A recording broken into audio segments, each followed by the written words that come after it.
This is an African news update on top accolade news. The headlines: Autopsy reveals Kenyan Blogger'S violent death cause. Nigeria reaffirms leadership in West Africa's democratic struggle. Dispute delays funeral plans of Zambia's former president Edgar Lungu. African Development Bank backs Egypt's largest solar projects.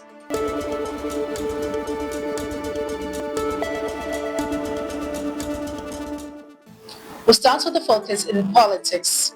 Autopsy reveals Kenyan blogger's violent death cause. In Kenya, an autopsy has confirmed that blogger Albert Ojwang died from head trauma and neck compression caused by assault while in police custody, contradicting initial police claim of self-inflicted injuries. Ojwang, known for his outspoken posts on social media, was arrested after allegedly criticizing a senior police officer and later found unconscious in a Nairobi cell. The autopsy, led by 5 pathologists, found multiple injuries consistent with torture, prompting a national outcry, protest, and calls for justice from right groups and political leaders. President William Ruto has ordered a transparent investigation, while several officers have been suspended. The incident has sparked renewed concerns over police brutality and press freedom in the country. Still in politics, Nigeria reaffirms leadership in West Africa's democratic struggle. Nigeria's Minister of Foreign Affairs, Ambassador Yusuf Tuggar, has reaffirmed the country's role as a stabilising force in West Africa, declaring its democratic tradition a model amid rising political turmoil in the region. Speaking during Democracy Day celebrations, Tuggar emphasized Nigeria's consistent democratic path, marked by peaceful transition and constitutional governance, as a beacon of hope in a region plagued by military coups. He highlighted Nigeria's leadership in ECOWAS efforts to restore civilian rule in Mali, Burkina Faso, Guinea, and Niger, stating that democracy remains central to peace and development. Tuggar also praised President Tinubu's reform, calling them steps towards shared prosperity and regional stability. Moving on in politics, disputes delay funeral plans of Zambia's former president, Edgar Lungu. Confusion and disputes have clouded funeral plans for Zambia's former president Edgar Lungu, who died at the age of 68. Clashes between his family, the government, and his party, the Patriotic Front, have stalled arrangements with disagreement over the venue, leadership of the service, and even the mourning period.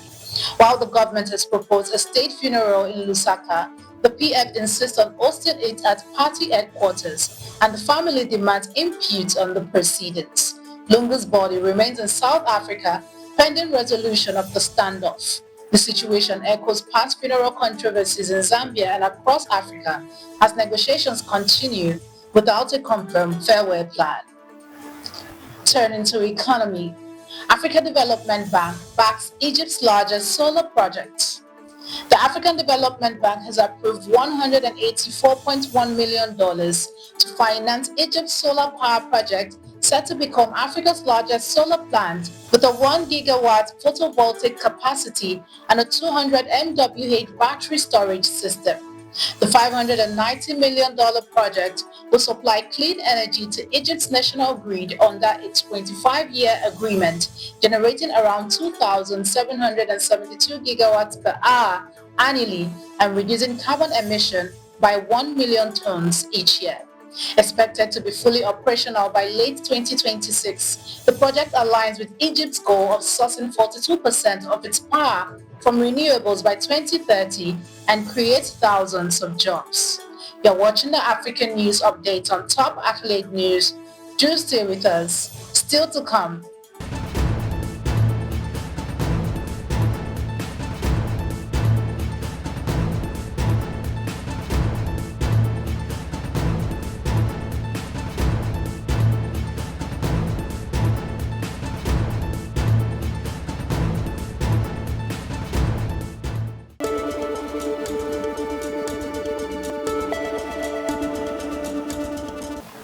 Thanks for staying with us.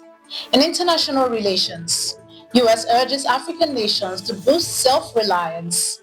The U.S. military is calling on African nations to take greater responsibility for their own security as Washington scales back its military engagement on the continent to prioritize domestic issues.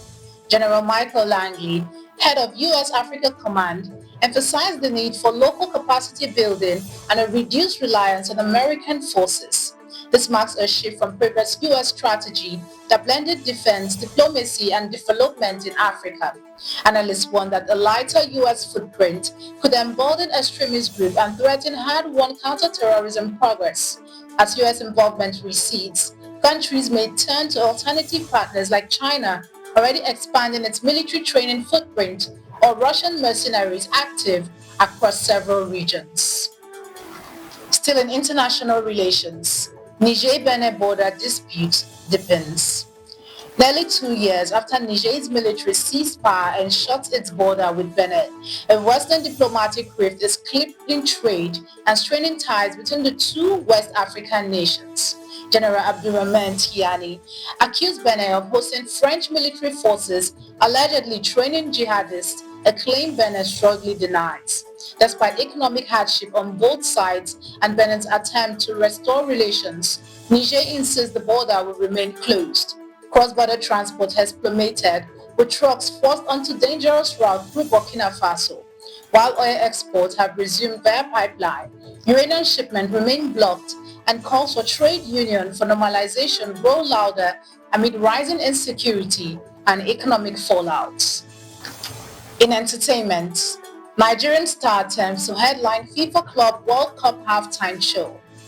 Nigerian's own Tem is set to shine on the global stage as she headlines the inaugural FIFA Club World Cup halftime show on July 13th at MetLife Stadium in New Jersey.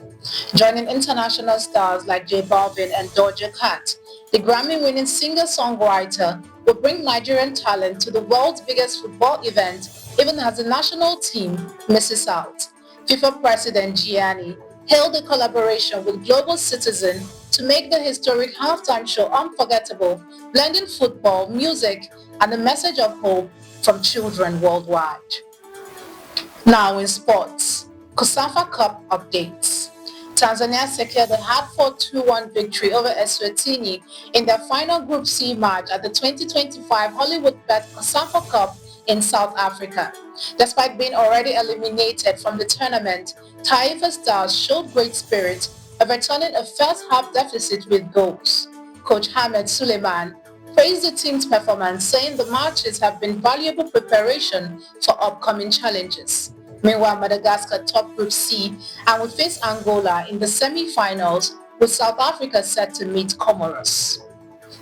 That concludes our African news updates for today. Stay tuned for more African news and developments. Thanks for joining us. I am Ojorumi Okocha. Connect and engage with us on all our social media handles. Do have a wonderful day.